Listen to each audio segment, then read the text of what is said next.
अस्सलाम वालेकुम नाज़रीन, आप देख रहे हैं program the review Kamran Yusuf और शहबाज राना के साथ। द रिव्यू में हम पाकिस्तान की मईशत, खारजा अमूर और नेशनल सिक्योरिटी से जुड़े मामलों पर बात करते हैं। इस हफ्ते हमने पहले तो जिक्र किया था ईरान, अमेरिका और इसराइल के दरमियान जो जारी जंग है, लेकिन जो दूसरा और जो पाकिस्तान के लिए बड़ा इंपॉर्टेंट वो अफगानिस्तान के साथ जो हमारी कशीदगी चल रही थी, इस हफ्ते दो डेवलपमेंट्स हुई। एक तो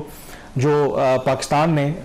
पिछले हफ्ते जो अफगानिस्तान में ड्रोन हमले किए तो उनको पाकिस्तान ने इंटरसेप्ट किया और उसके बाद पाकिस्तानी हमलों में तेजी आई थी। काबुल में पाकिस्तान ने जो एयर स्ट्राइक्स किए और नंगरहार में भी, तो उसके बाद एक तनाज़ा जो सामने आया जिसमें काबुल ने कहा कि पाकिस्तान ने जो हमले किए हैं, काबुल में एक रिहेबिलिटेशन सेंटर था, उसको पाकिस्तान ने निशाना बनाया। उन्होंने दावा किया कि उसमें कई सौ अफराद जो हैं और सिविलियन मारे गए हैं। पाकिस्तान अपनी बात पर कायम रहा कि जो पाकिस्तान ने कार्रवाई की है वो खालिसतन मिलिट्री टारगेट्स थे, वहाँ पर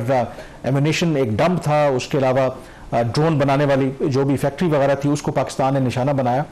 और उसके साथ ही उसके 2 रोज़ के बाद जो बड़ी डेवलपमेंट हुई वो ये हुई कि पाकिस्तान और अफगानिस्तान ने, आपको पता है कि आर्जी तौर पर जंगबंदी का ऐलान किया। सबसे पहले पाकिस्तान की तरफ से ऐलान सामने आया और उसमें 2 बातें। एक तो पाकिस्तान ने कहा कि ये हम खुद हमारा अपना इनिशिएटिव है क्योंकि ईद का मौका है, और दूसरा उन्होंने ये कहा कि 3 जो मुस्लिम ममालिक हैं उनके कहने के ऊपर या उनकी रिक्वेस्ट के ऊपर, जिसमें सऊदी अरब, तुर्की और कतर शामिल है, उनके कहने के ऊपर ये आर्जी तौर पर जंगबंदी की गई है। और उसके बाद फिर अफगान तालिबान की तरफ से भी यही स्टेटमेंट सामने आया और ये जो जंगबंदी है, क्योंकि इसका इतलाक तो 18 मार्च की रात से हो रहा है और ये 23 मार्च की रात तक रहेगा। लेकिन सवाल सबसे अहम यही है कि अभी तो ये एक टेम्परेरी पॉज है। जो सबसे अहम नुकता है कि क्या इस दौरान कोई फर्दर बातचीत होगी और ये जो आर्जी सीज फायर है इसको फर्दर एक्सटेंड किया जाएगा। ये मेरे ख्याल में सबसे आम सवाल है, गिवन द फैक्ट कि इसमें आप देखें माजी में भी यही मुल्क इन्वॉल्व थे, जिस तरह कतर, सऊदी अरेबिया और तुर्की, इनकी जो इन्वॉल्वमेंट है, मेरे ख्याल में ये तो चाहेंगे कि ये जो आर्जी सीज फायर के बजाय एक परमानेंट सीज फायर हो जाए या इसको फर्दर एक्सटेंड किया जाए। बट स्टिल 24 दिन पाकिस्तान और अफगानिस्तान के दरमियान लगातार जो हॉस्टिलिटी रही, अफगानिस्तान की तरफ से भी कार्रवाई की जाती रही, पाकिस्तान ने एयर स्ट्राइक्स किए और ये अब एक चंद दिनों का पॉज इसमें आया है। तो इसका जो जवाब मिलेगा इस सवाल को इस चीज़ से मिलेगा कि क्या पाकिस्तान ने अपने जो स्टेटेड ऑब्जेक्टिव्स थे वो हासिल कर लिए। शायद उसमें कुछ डेवलपमेंट तो ज़रूर हुई है, प्रोग्रेस हुई है, हतमी तौर पर उस पर कुछ कहना शायद अभी कबल इस वक्त होगा, क्योंकि पाकिस्तान का स्टेटेड ऑब्जेक्टिव एक ही है कि अफगान रजीम जो है वो TTP की सपोर्ट को बंद करे, उनके वहाँ पे जो सेंचुरीज हैं उनको ख़त्म करे और पाकिस्तान के ऊपर जो हमले होते हैं, जो अफगानिस्तान की सॉइल इस्तेमाल होती है, चाहे TTP करता है चाहे इंडिया की तरफ से होता है, उसको रोका जाए। हतमी तौर पर तो उस पर मेरा नहीं ख्याल अभी कुछ हद तक डेवलपमेंट हुई है, क्योंकि इसी हफ्ते जो गुजरा उसमें आपने देखा कि उनकी तरफ से ड्रोन छोड़े गए, चाहे वो विद फ्रॉम, अब ये क्लियर है कि पाकिस्तान के अंदर से ये ड्रोन आई है, क्योंकि इतनी दूर से उसके रेंज को आना अफगान के ड्रोन को मुश्किल है। बट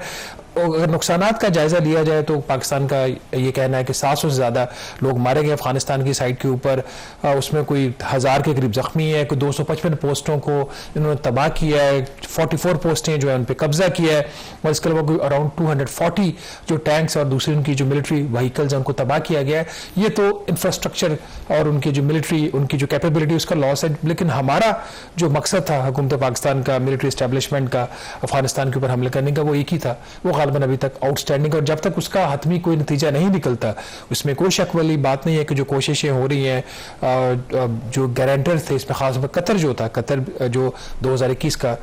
जो एग्रीमेंट था 2000 उसके अंदर जो 2020 में हुआ था जो मुआहिदा जो हुआ था, उसके अंदर कतर गारंटर था कि वो अफगानिस्तान की जो सरजमीन है वो पाकिस्तानी किसी भी मुल्क के खिलाफ इस्तेमाल नहीं होगी। तो कतर तो इसमें रोल तो प्ले कर रहा है एक मीडिएटर का, लेकिन जब तक पाकिस्तान का जो अभी तक स्टेटेड पोजीशन यही है कि जब तक हमारे स्टेटेड ऑब्जेक्टिव हासिल नहीं होते, और इस जो एक पॉज आया है, एक टेम्परेरी सीज फायर हुआ है, इसका कोई दूसरा मतलब ना निकाला, इसके साथ उन डेडलाइंस भी दे देंगे कब से लेके कब तक ये सीज फायर है। तो अगर इस दौरान अगर कुछ हो जाता तो वेल एंड गुड। बिल्कुल, और इस दौरान अगर दोनों वैसे मुल्कों ने ये कहा है कि ये जो सीज फायर है, अगर इस दौरान कुछ पाकिस्तान की तरफ से कहा गया कि अगर कोई भी एक्टिविटी होती है ड्रोन या एनी एस्केलेशन, तो पाकिस्तान उसका इमीडिएटली जवाब देगा और ज़्यादा इंटेंस देगा। और इसी तरह की बात जो है अगर आप कहें तो अफगान तालिबान की तरफ से की गई है। लेकिन इसमें जो एक सिग्निफिकेंट पहलू है, आई थिंक, क्योंकि जैसे मैंने कहा कि ये पॉज 2 दिन के बाद किया गया, जब काबुल में जो एक कंट्रोवर्सी है वो कहते हैं कि रिहेबिलिटेशन सेंटर को पाकिस्तान ने टारगेट किया, पाकिस्तान उसको कंटेस्ट करता है। और उसके बाद हमने देखा है कि जो अफगान तालिबान की क़यादत है, उनके वज़ीर ख़ारजा हैं, बाकी उनके जो रहनुमा हैं, वो मुसलसल ये कह रहे हैं कि हम इसका जवाब देंगे। लेकिन उसके बाद अफगान तालिबान का इस बात पे एग्री कर जाना, इसका ये मतलब है कि अफगान तालिबान को शायद अदराक है कि अगर हम इसका जवाब देते हैं और जो भी उस जवाब की नौयत होगी, पाकिस्तान ने तो अब शो कर दिया कि पाकिस्तान उससे कहीं ज़्यादा फिर रिस्पॉन्ड करता है। तो इसका मतलब है कि अफगान तालिबान वो एक हीट जो है वो फील कर रहे हैं। शायद वो भी, जिसे कहते हैं ना कि एक एग्जिट स्ट्रैटेजी चाहते हैं कि अगर यहाँ पर हॉस्टिलिटीज़ कम हो जाती हैं तो शायद उनके ऊपर भी, क्योंकि उनके सपोर्टर्स और उनके जो अवाम हैं, जो भी हैं, उनकी तरफ से दबाव तो है कि पाकिस्तान मुसलसल अगर आपके यहाँ आके इस तरह की कार्रवाइयाँ करता है और आप जवाब में कुछ कर नहीं पा रहे। एक तो ये चीज़ इसमें सिग्निफिकेंट है। इसका मतलब है जो ऑब्जेक्टिव्स की आप बात कर रहे थे कि पाकिस्तान ने अपने जो इस अरसे के दौरान जो ऑपरेशंस किए हैं उससे एक मटीरियली भी उनको नुकसान पहुंचाया और साइकोलॉजिकली भी उनको डेंट पड़ा है। और जो पाकिस्तान की कोशिश, जो इस वक्त जो मेरी भी बात हुई मुख्तलिफ हुकाम से, लोग सवाल करते हैं कि क्या हमारी, एक तो जो ब्रॉडर ऑब्जेक्टिव वो यही है कि हम कहते हैं कि जब तक अफगान तालिबान TTP के खिलाफ कोई मौसर कार्रवाई नहीं करते तो उस वक्त तक हमारी ये कार्रवाइयाँ जारी रहेंगी। दूसरा ये है कि अगर वो कार्रवाई नहीं करते तो हम टिल द टाइम मुकम्मल तौर पर जो अफगानिस्तान या अफगानिस्तान में जो दहशतगर्दी के ठिकाने हैं उनको डिग्रेड नहीं कर लेते, तब तक ये कार्रवाई रहेगी। लेकिन इसमें जो असल जो ऑब्जेक्टिव जो हम देखें, जब से अफगान तालिबान दोबारा इक़्तिदार में आए हैं तो पाकिस्तान में दहशतगर्दी के वाक़यात में इजाफा होना शुरू हो गया। फिर यहाँ तक बात आई कि पहले तो बॉर्डरिंग एरिया में होता था, इस्लामाबाद तक दोबारा से दहशतगर्दी के वाक़यात होना शुरू हो गए। वो एक बड़ा अलार्मिंग, मेरे ख्याल में रेड लाइन क्रॉस हुई। तो फिर पाकिस्तान में जो भी फैसला साज, उन्होंने फैसला किया कि ये तो जो बैटल है, पहले अगर अफगानिस्तान में थी, फिर बॉर्डरिंग एरिया में, अब हमारे शहरी इलाकों में आ रही है। तो एक जो पाकिस्तान की स्ट्रेटजी है कि इस बैटल को अगर हमने लड़ाई लड़नी है तो फिर अफगानिस्तान के बैकयार्ड में हम लेके जाते हैं। तो ये जो पाकिस्तान ने किया है कि पाकिस्तान अब यहां से लड़ाई को निकाल के अफगानिस्तान की बैकयार्ड में लेके जा रहा है कि अगर लड़ना ही है तो फिर हम अफगानिस्तान के बैटल ग्राउंड में जाके लड़ेंगे। और पाकिस्तान को एडवांटेज है कि लॉन्ग आर्म, यानी कि आप एयर स्ट्राइक्स यूज कर सकते हैं, आपके पास ड्रोन्स भी हैं, और अफगानिस्तान के पास तो वो सलाहियत नहीं है। तो इस अरसे के दौरान अगर आप देखें, पिछले 24 दिनों में जब ये लड़ाई हो रही थी, कोई TTP हाफिज गुल बहादुर ग्रुप की तरफ से कोई बड़ा अटैक नहीं हो सका पाकिस्तान में। तो इसका मतलब है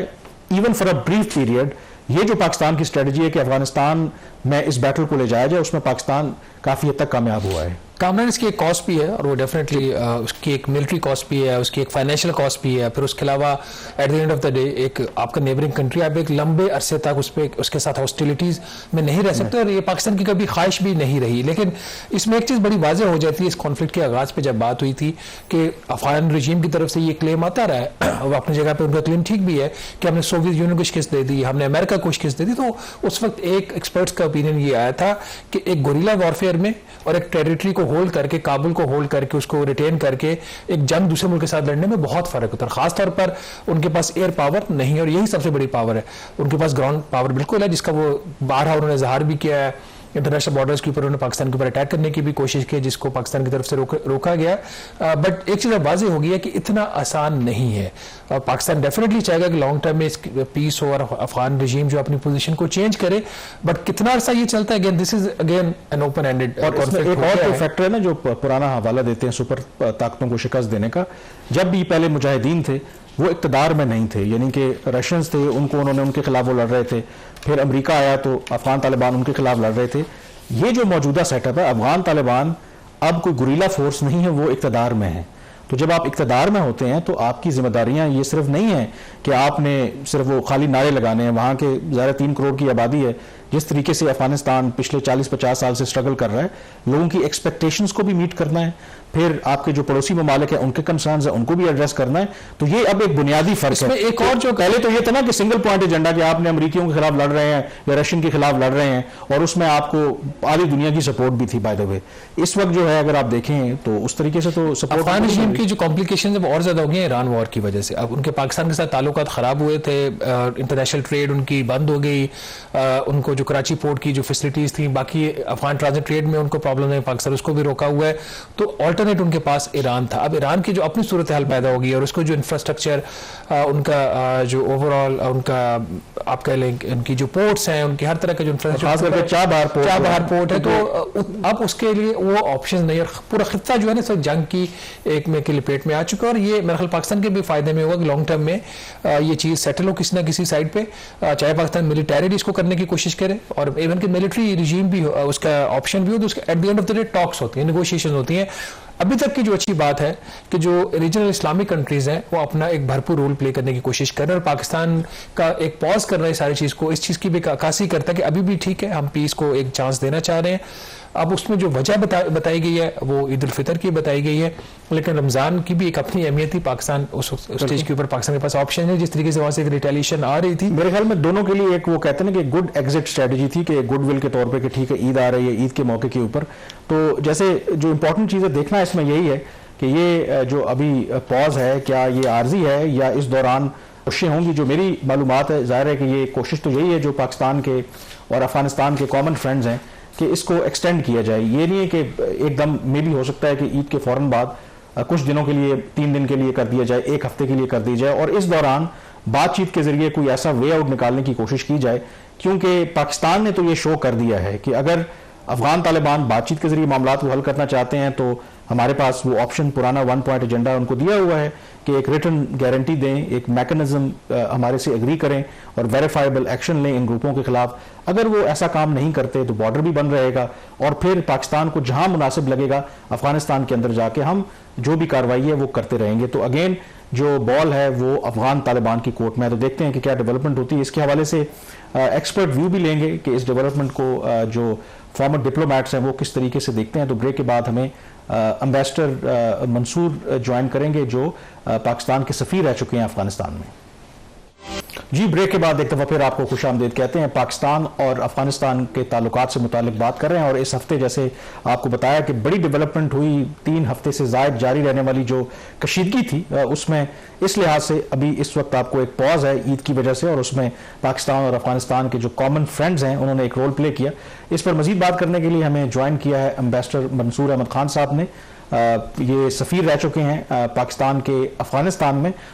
और ये उस वक्त सफ़ीर थे जब अफगानिस्तान में तालिबान दोबारा अगस्त 2021 में इक़्तिदार में आए थे। तो बहुत शुक्रिया एम्बेसडर साहब प्रोग्राम में ज्वाइन करने के लिए। मैं पहला आपका रिएक्शन इसी पर जानना चाहूँगा कि पाकिस्तान और अफगानिस्तान के दरमियान पिछले 3 हफ्ते से ज़्यादा जो कशीदगी थी, और इससे शायद पहले इतना बड़ा फेज कभी भी नहीं आया जो इतनी कशीदगी एक्सटेंड की हो,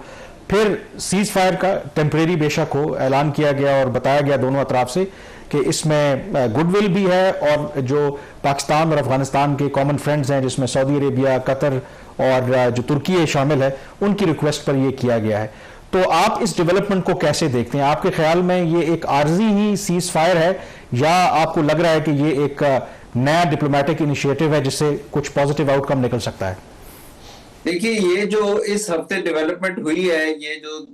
ईद के मौके पे टेम्परेरी सीज फायर का या पॉज का ऐलान किया गया है पाकिस्तान की तरफ से, और इसके जवाब में मैंने जो कुछ अफगान मीडिया को देखा, अफगान स्पोक्स पर्सन की तरफ से भी ये ज़बीहुल्लाह मुजाहिद से कहा गया कि वो भी अपने जो उनका एक डिफेंस का ऑपरेशन है इसी के जवाब में उसको टेम्परेरी तौर पर वो भी सस्पेंड कर रहे हैं। तो मेरा ख्याल है कि ये एक बहुत अच्छी डेवलपमेंट है। और अगर आप इसको देखें कि गुज़िश्ता 3-4 साल से पाकिस्तान ये एफर्ट्स में था, पाकिस्तान ये कोशिशें कर रहा था कि किसी तरह अफगानिस्तान की हुकूमत के साथ, अफगान तालिबान की हुकूमत के साथ हमारा कोई अरेंजमेंट हो जाए टीटीपी से मुतालिक या क्रॉस बॉर्डर टेररिज्म के जो पाकिस्तान को खदशात हैं उनके खात्मे से मुतालिक। लेकिन पहले अफगान तालिबान इसमें पाकिस्तान के साथ कोई उस किस्म का ताउन करने के लिए तैयार नहीं थे जो पाकिस्तान चाह रहा था। और फिर पाकिस्तान ने तमाम जो नेबरली कंट्रीज या फ्रेंडली कंट्रीज की कोशिशों के बावजूद जब ये नहीं हो सका तो पाकिस्तान ने एक मिलिट्री स्ट्रेटजी अपनाई जो कि तकरीबन गुज़िश्ता 6 माह से शिद्दत पकड़ गई थी काफी। और अब उसमें आके जो ये चाइना बहुत कोशिशें कर रहा है, बल्कि अरब ममालिक में से ये कतर और सऊदी अरब और फिर तुर्की ये बहुत पेश है इन कोशिशों में। तो इन ममालिक की कोशिशों के नतीजे में खास तौर पे मैं कहूंगा कि चाइना ने बहुत शटल डिप्लोमेसी की है। तो ये जो पॉज आया है, मैं तो इसे कहूंगा कि ये विंडो ऑफ अपॉर्चुनिटी है दोनों मुल्कों के लिए, और इसके ऊपर डेवलप करते हुए ये एक इस किस्म का माहौल अब या एनवायरनमेंट क्रिएट करनी चाहिए कि ये दोनों ममालिक दोबारा ना जाएं एक मिलिट्री एस्केलेशन में, क्योंकि मिलिट्री एस्केलेशन दोनों ममालिक के ताल्लुकात के लिए ठीक नहीं है, पाकिस्तान के लिए भी अच्छी नहीं है, क्योंकि इससे क्रॉस बॉर्डर टेररिज्म के खात्मे की बजाय अफगानिस्तान जो है उसको एक पुश मिलती है टुवर्ड्स इंडिया या टुवर्ड्स पाकिस्तान डिट्रैक्टर्स। तो मैं समझता हूं यह भी कहना कबल वक्त होगा कि दोनों ममालिक किस किस्म के अरेंजमेंट्स में जा सकते हैं। 23 और 24 तक का टाइम दिया है पाकिस्तान की साइड ने, लेकिन मेरा ख्याल है कि जिस तरह चाइना कोशिशें कर रहा है और जिस तरह सऊदी अरब, कतर और तुर्की इन्वॉल्व हैं, तो मेरा ख्याल है इन ममालिक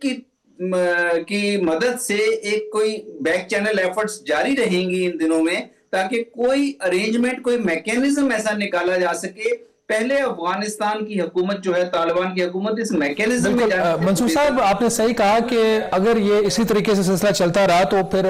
क्रॉस बॉर्डर टेररिज्म जो है वो होती रहेगी। अगर हम पिछले 3 हफ्तों से जायद की जो डेवलपमेंट्स उसको सामने रखें, जो पाकिस्तान का काउंटर अटैक था उसको भी देखें, तो आपके ख्याल में किस हद तक पाकिस्तान ने अपने जो मकासद थे वो हासिल किए हैं इन पिछले 24 दिनों में? देखिए, मिलिट्री स्ट्रेटजी प्रेशर तो जनरेट करती है अफगानिस्तान के ऊपर, लेकिन मिलिट्री स्ट्रेटजी कभी भी हतमी हल नहीं प्रोवाइड कर सकती है अफगानिस्तान के साथ। तो मेरे कहने का मकसद यह है कि मिलिट्री स्ट्रेटजी की लिमिटेशंस हैं अपनी। आपको डायलॉग का दरवाजा फिर भी हर स्टेज पे खुला रखना पड़ता है। जिस तरह से मिलिट्री स्ट्रेटजी में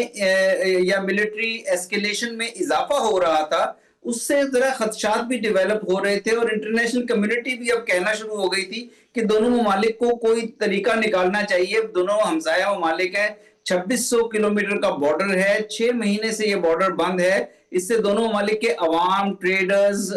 तमाम लोग अफेक्ट हो रहे हैं। तो इसका कोई डायलॉग के चैनल्स ओपन होने का कभी कोई तरीका होना चाहिए। और जैसा मैंने पहले भी कहा कि चाइना के फॉरेन मिनिस्टर ने, चाइना के जो स्पेशल ऑनवॉय हैं, उन्होंने पहले काबुल आए, फिर इस्लामाबाद आए और एक शटल डिप्लोमेसी की इस मामले को हल करने के लिए। तो मेरा ख्याल है कि ये मिलिट्री जो एस्केलेशन की पाकिस्तान ने, मिलिट्री स्ट्राइक्स की, इनकी वजह से प्रेशर तो डेवलप हुआ। और ये बात माननी पड़ती है कि अफगान तालिबान के साथ पाकिस्तान गुज़िश्ता 3-4, बल्कि जब मैं वहां पे एज एम्बेसडर मौजूद था, तो हमारी ये कोशिश जारी थी कि वो किसी किस्म के मैकेनिज्म में आए हमारे साथ टीटीपी के लिए, क्योंकि टीटीपी का और बीएलए की सपोर्ट का मसला जो है वो हल नहीं हो पा रहा था। तो मेरा ख्याल है कि मंसूर साहब, आप जो उस वक्त वहां पे मौजूद थे, आपने जिक्र किया कि एक किसी खास मैकेनिज्म में आ जाए जो अफगान तालिबान है विद रिगार्ड्स टू टीटीपी। आप लोगों की इस वक्त क्या ख्वाहिश थी, मतलब किस किस्म का मैकेनिज्म आप डिफाइन कर रहे थे आज से 5 साल पहले, और इसके ऊपर अफगान तालिबान की रिजर्वेशंस क्या थी? देखिए, 2018 में जब अभी अशरफ गनी साहब की हुकूमत थी, तो उस वक्त पाकिस्तान और अफगानिस्तान ने एक मैकेनिज्म एग्री किया था, क्रॉस बॉर्डर टेररिज्म भी। और हालांकि उस वक्त की अफगान साइड को ये पाकिस्तान से शिकायत होती थी कि यहाँ से अफगान तालिबान पाकिस्तानी सॉइल यूज करते हैं और इनका खात्मा होना चाहिए। तो हम दोनों ममालिक ने मिलकर एक मैकेनिज्म, जिसे एपेक्स का नाम दिया जाता है, बड़ा comprehensively Afghanistan Pakistan action plan for piece and solidarity, वो बाकायदा मिलिट्री चैनल्स भी थे उसमें डिप्लोमेटिक चैनल्स भी थे, उसमें पॉलिटिकल चैनल्स भी थे, फॉरेन मिनिस्टर लेवल के, उस किस्म के। लेकिन अफगान तालिबान की जब हुकूमत आ गई, अफगान तालिबान ने पिछले किसी भी मैकेनिज्म को मानने या उसमें किसी किस्म की तरमीम करके उसे मॉडिफाई करने से इनकार किया, उससे गुरेजा रहे। अब मेरा ख्याल है कि ये 4 साल बाद जब अफगान तालिबान पर इंटरनेशनली भी प्रेशर पड़ा है, और जैसा आपने कहा कि पाकिस्तान ने भी काफी अफगानिस्तान के ऊपर प्रेशर डाला, डिप्लोमेटिकली, पॉलिटिकली और फिर मिलिट्री स्ट्रेटजी के जरिए भी, तो अब मेरा ख्याल है ये एक विंडो ऑफ अपॉर्चुनिटी ऐसी है जिसे जाया नहीं करना चाहिए। और अफगान तालिबान को भी मेरा ख्याल है कि ये समझना पड़ेगा कि वो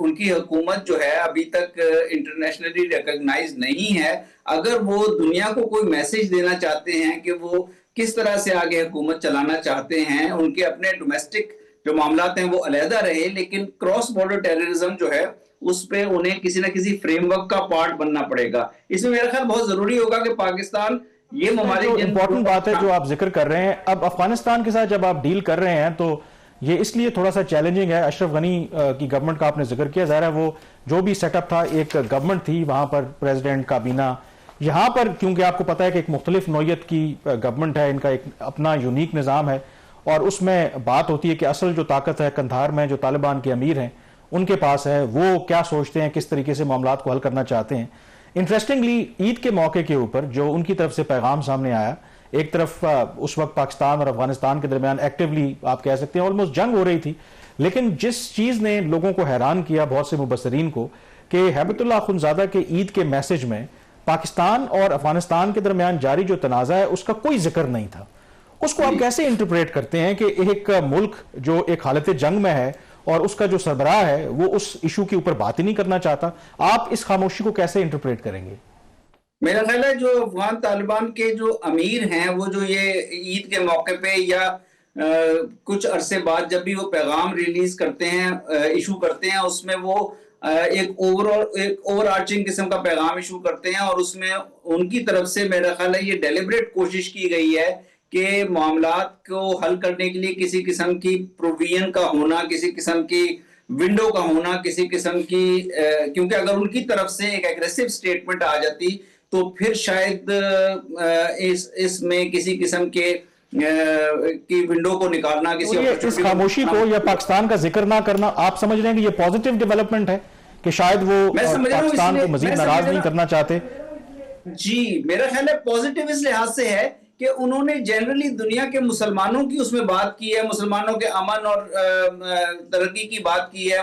और किसी भी किस्म के बायलैटरल इशू को, बायलैटरल डिफरेंस को इशू बनाने की कोशिश नहीं की। लेकिन मैं ये जो बात आपने अभी एक इशारा किया ना कि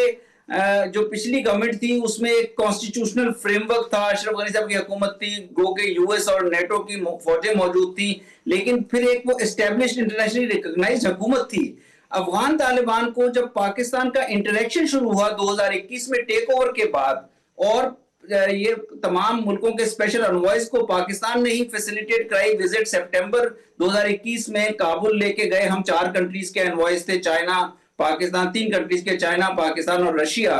और इनकी मुलाकात हुई तालिबान की लीडरशिप के साथ, उनके प्राइम मिनिस्टर मुल्ला हसन अखुंद के साथ भी, मैं उस मीटिंग में मौजूद था।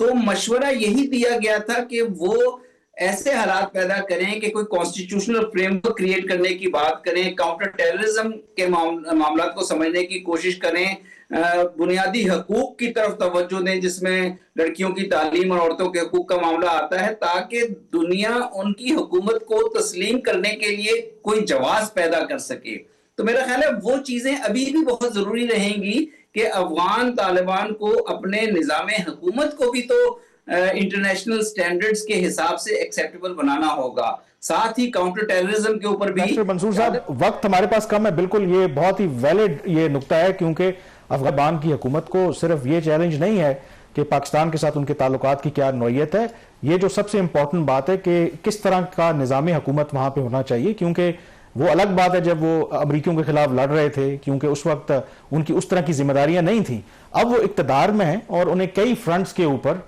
अवाम के जो हकूक हैं या अवाम के लिए जो कुछ वेलफेयर वगैरह है उसके लिए भी करना है, फिर रिलेशनशिप भी मैनेज करने हैं, तो ये भी एक बहुत बड़ा आई थिंक चैलेंज है। ये भी एक रीजन है जिसकी वजह से शायद पाकिस्तान के साथ भी मामलात उस तरीके से हल नहीं हो पा रहे, क्योंकि कहा यह जाता है कि अफगान तालिबान की क़यादत के अंदर भी पाकिस्तान के और टीटीपी के इशू को लेकर के इख्तलाफात हैं। यहाँ पे ब्रेक लेंगे, ब्रेक के बाद जिक्र करेंगे IMF की कुछ नई शराइत का जो FDR के ऊपर वो इम्पोज करना चाहते हैं, वो कौन सी शराइत हैं, ब्रेक के बाद इस पर बात करेंगे।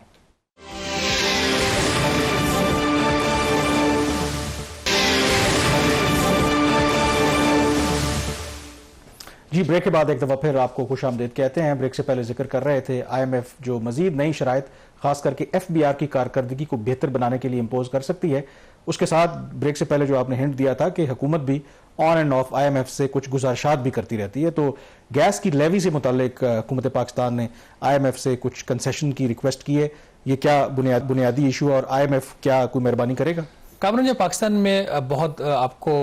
वाफर मकदार में गैस मिलती थी, अपने गाड़ियों में भी उनको फूंका, और उस वक्त की हुकूमत की ये पॉलिसी थी, मुशर्रफ गवर्नमेंट की, इनकरेज किया गया लोगों को अपनी गाड़ियों को वो CNG के ऊपर वो कन्वर्ट करें। लोगों ने उस पर लाखों रुपए उस वक्त खर्चा किया। फिर ये हुआ कि जो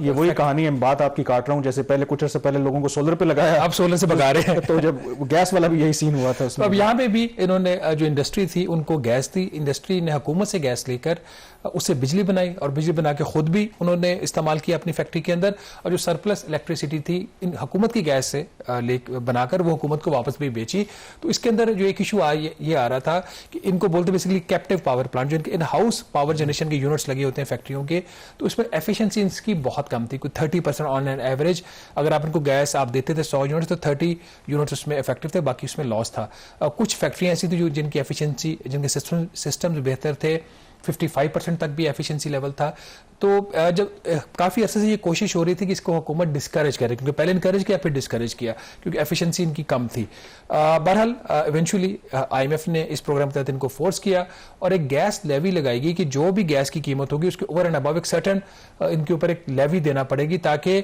ये फैक्ट्रियां जो वो गैस का इस्तेमाल कम करें, और जो नेशनल ग्रिड से जो वैसे वहां से बिजली की जो कंजम्पशन थी कम हो रही थी सोलर पैनल्स की वजह से, उस पे उनको शिफ्ट करने के लिए प्रमोट किया जा सके। तो ये लेवी 7% से शुरू हुई, फिर 10% हुई, अभी इस वक्त 15% है। तो हुकूमत ने जो लास्ट इनका राउंड हुआ है पिछले हफ्ते IMF के साथ, उसमें रिक्वेस्ट ये की थी आगे ये 20% होने जा रही है अंडर द लॉ, जो कि IMF के कहने के ऊपर बनाया गया था अगस्त 2026 से। तो गवर्नमेंट ने ये रिक्वेस्ट की IMF को कि ये आप कम से कम ये 20 इस पे ना लेके जाएं। पहले ही हमारे रेवेन्यू लॉसेस गैस कंपनीज को होना शुरू हो गया है। IMF ने इस बात से इनकार कर दिया, उन्होंने कहा जी रेवेन्यू लॉस जो है आपका इस वजह से नहीं हो रहा कि आपकी जो कंपनीज है वो शिफ्ट कर रही है, बल्कि इस वजह से हो रहा है कि पावर प्लांट से अपनी गैस नहीं ले रहे, जो उन्होंने कमिट किए थे कि वो उठाएंगे। फिर उसके साथ जो LNG के एक्सपेंसिव कॉन्ट्रैक्ट है उसकी वजह से हो रहा है। एक और जो इसके साथ रिक्वेस्ट हुई थी कि कम से कम जो एफिशिएंट प्लांट्स हैं उनको ऑडिट करवाकर उनको एग्जाम्प्ट कर दें इस लेवी से। तो इसके ऊपर IMF का जो मौकिफ था वो ठीक था, और मेरा भी इस पर यही ओपिनियन था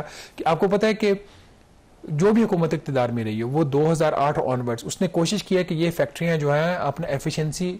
ऑडिट करवा लें, और कोई भी फैक्ट्री इस बात पे तैयार नहीं थी। अब हुकूमत ने कहा कि ऑडिट करवा लेते हैं तो आप इनको एग्जाम कर दें। तो इसके ऊपर IMF का बड़ा राइट जवाब था कि ये तो कैबिनेट कमेटी और इवन एनर्जी ने कहा था 2021-22 में कि आप ऑडिट करवा लें, अभी तक नहीं हुआ। तो बहरहाल ये दोनों दरखास्तें मुस्तरद हो गई हैं। IMF का ये कहना है जी कि ये आपको काम करना पड़ेगा, आपको जो इनएफिशिएंट गैस इस्तेमाल हो रही है इसको आप सिलसिला बंद करें और नेशनल ग्रिड के ऊपर इनको जाने दें। क्विकली क्या स्टेटस है जो हमें टॉप लेवल टॉक्स का कहां तक? देखिए बहुत इश्यूज ओपन है इसमें। जो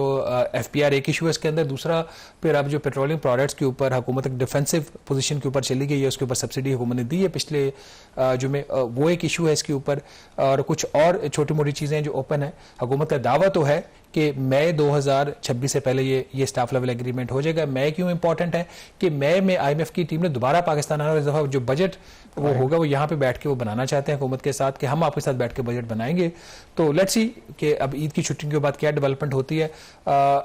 चांसेस हैं तो सही स्टाफ लेवल एग्रीमेंट के, कितने हैं इसके ऊपर मेरा ख्याल अभी नहीं कुछ कहते। लेट्स सी कि अगले हफ्ते कैसे चीज़ें जो अनफोल्ड होती हैं। तो इसका यही है कि हम इंतजार करते हैं, ज़ाहिर है कि जब इसके बाकायदा अनाउंसमेंट होगी। एनीवेज प्रोग्राम द रिव्यू से इतना ही। कामरान यूसुफ और शहबाज राना को अब इजाज़त दीजिए। अल्लाह हाफिज़।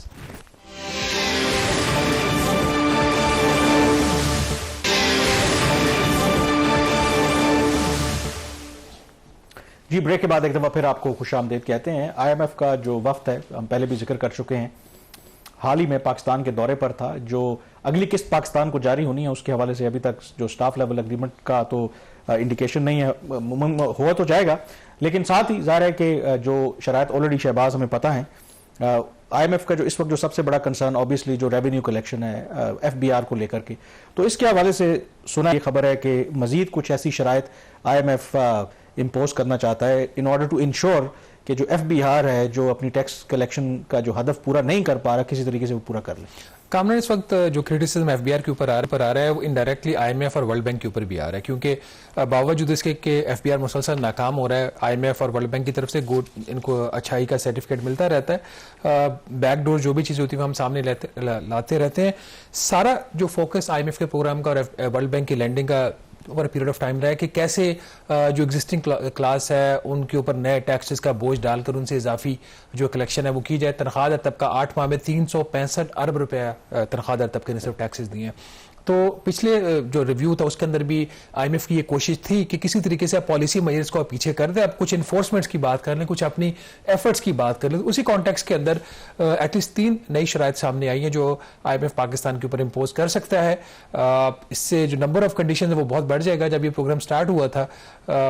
आज से कुछ 1.5 साल पहले, तो उस वक्त जो टोटल कंडीशन थी वो 40 थी। वो पहला रिव्यू है वो 50 होगी, दूसरे रिव्यू पे वो 64 हो गई, तो अब ये 64 से भी काफ़ी नंबर आगे चला जाएगा। जो 3 बुनियादी शराइत FBR के ऊपर लगाने की कोशिश कर रहा है IMF, जिसके ऊपर FBR की तरफ से रेजिस्टेंस है, उसमें एसेंशियली इन्होंने कंप्लायंस रिस्क मैनेजमेंट का एक सिस्टम FBR का दावा था हमने डेवलप किया है, कोई 2021-22 की बात है। उसका मकसद ये कि अगर कोई टैक्स एवेजन होती है, टैक्स अवॉइडेंस होती है, तो कंपनीज की और बिजनेसेस की जो इन्फॉर्मेशन मुख्तलिफ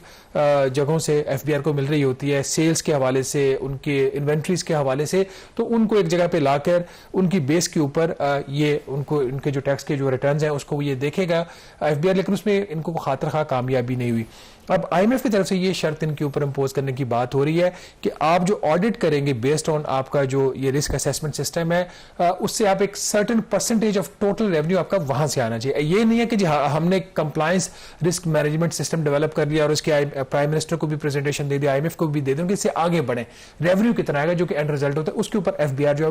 अभी कभी वो को खास इनको उसके ऊपर नंबर देने के लिए तैयार नहीं। उनका ये दावा कि अगर हम ये करते हैं तो फिर कोर्ट केसेस होंगे, जब हम किसी के खिलाफ ऑडिट की डिमांड रेज करेंगे पैसों की तो वो कोर्ट भी जा सकता है, ये हो जाएगा वो हो जाएगा, मतलब कि हीले बहाने जो चल रहे हैं। दूसरी जो शर्त है इसके अंदर वो भी इसी तरीके से है कि डिजिटल इनवाइसेस का एक इन्होंने इनिशिएटिव लिया था कि जो आप रसीद बिजनेसेस की होती है, मुख्तलिफ जो उनकी ट्रांजेक्शन होती हैं उसको डिजिटाइज करना, उसका भी अगेन यही मकसद है कि जो सेल्स सप्रेस करता है बिजनेसमैन या कोई कंपनी करती है, तो उसका मकसद जब सेल सप्रेस होगी तो इनका भी सप्रेस होगी, वो आर्टिफिशियल सप्रेस हो रही होती है। तो मकसद ये है कि डिजिटल जो भी रिसीट जनरेट होगी रियल टाइम में FBR के डाटा से वो लिंक होगी।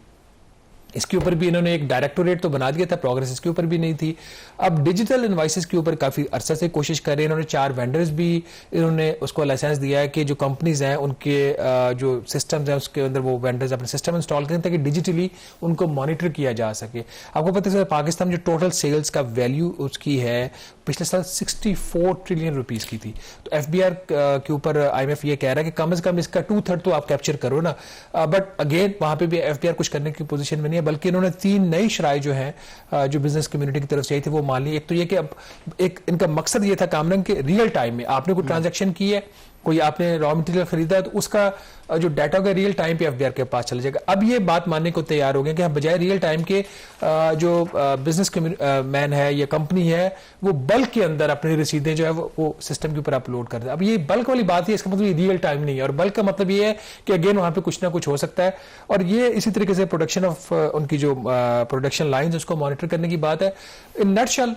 IMF ये चाह रहा है कि FBR जो है वो कारकर्दगी दिखाए, सिर्फ डायरेक्टोरेट्स ना बनाए, दावे ना करे, प्राइम मिनिस्टर को अच्छी जो है वो एक्सेल के ऊपर प्रेजेंटेशन ना दे, कुछ काम करके दिखाए। तो अभी तक इसके ऊपर FBR की तरफ से रेजिस्टेंस। अगर मैं आपको सिंपल एग्जांपल दूं ना कि अगर जैसे हम एक टेलीविजन स्टेशन है, टीवी है, टीवी चैनल है, टीवी की जो एंड प्रोडक्ट है स्क्रीन के ऊपर क्या नजर आता है, बैक एंड पे आपने कितने अच्छे कैमरे खरीदे हैं, कितना अच्छा आपने कंप्यूटर्स लगाए हुए हैं, इररिस्पेक्टिव उसकी अल्टीमेटली जो ऑब्जेक्टिव है कि आपकी स्क्रीन पे क्या चीज नजर आती है। तो एग्जैक्टली FBR जो भी कर रही है अल्टीमेटली उसकी जो फाइनल आउटकम उससे परफॉर्मेंस जज होगी कि पैसा आप कितना इकट्ठा कर रहे हैं। पैसा बाकी तो इररिस्पेक्टिव जितनी मर्जी गाड़ियां ले पैसा आप कितना इकट्ठा कर रहे हैं और किससे कर रहे हैं ये ज्यादा इंपॉर्टेंट है। तनख्वाहदार तबका 365 अरब रुपया दे 8 माह में और आप बाकी साइड पे आप कुछ करना दिखाएं, तो ये तो फिर एक बहुत बड़ी एक डाइकॉटमी आ जाती है। अगर रिस्क इनका जो मैनेजमेंट सिस्टम उसी की बात कर लें, 57,000 जो है केस वो वहां पे फ्लैग हो रहे हैं जो पोटेंशियली ऑडिट के लिए सिलेक्ट हो सकते हैं। और IMF कह रहा है कम से कम इसमें जो टॉप 10% है जो हाईएस्ट रिस्क के ऊपर है उनका तो आप ऑडिट कीजिए और मेक श्योर करें कि उनको आप जो सिलेक्ट करेंगे जब आप कंप्लायंस मैनेजमेंट सिस्टम उसको आप उसको रन करते हैं तो इसका मतलब वहां पे एक रेवेन्यू पोटेंशियल भी आता है। तो जो आप रेवेन्यू पोटेंशियल वहां पे दिखा रहे हो कम से कम उसका 90% तो ले लो और टॉप 10% से आप छोटे मोटे जो ट्रांजेक्शन उसके पीछे मत जाओ। कुछ और भी नई शराइत IMF की तरफ से हो सकती हैं, इसका तो वक्त से पता चल गया। कुछ हुकूमत ने मजीद कंसेशन भी मांगी थी IMF से, क्या वो हुकूमत को कंसेशन मिली या नहीं, इस पर बात करेंगे छोटी सी ब्रेक के बाद।